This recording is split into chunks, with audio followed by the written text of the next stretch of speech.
أعوذ بالله من الشيطان الرجيم. بسم الله الرحمن الرحيم.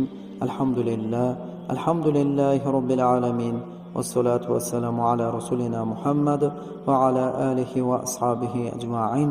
أما بعد. Assalomu alaykum muhtaram birodarlar. Bugun sizlarning e'tiboringizga fisq va fujurdan chiqish uchun o'qilinadigan duoni havola qilamiz. Ba'zilar o'zini fisq va fujurdan tiya olmaydi. Bu ham harom narsalarning o'ziga jalb qiluvchi sehr hisoblanadi. Ba'zilar esa zinodan chiqa olmaydi.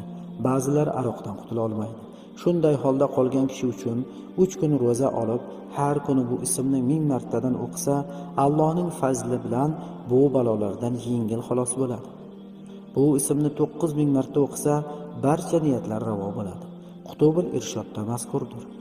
Er va xotin husumati uchun agar er va xotin o'rtasida bir husumat paydo bo'lib qolib, doim janjal bo'lsa, bu ismni chinni kosaga yozib, yuvib ikkalasiga ichirsa, darhol Allohning izni va irodasi bilan o'rtalarida sulh va muhabbat, ahillik paydo bo'ladi. Aziz birodarlar, ushbu duolarni o'qib Allohdan so'raymiz. Alloh o'ta mag'firatli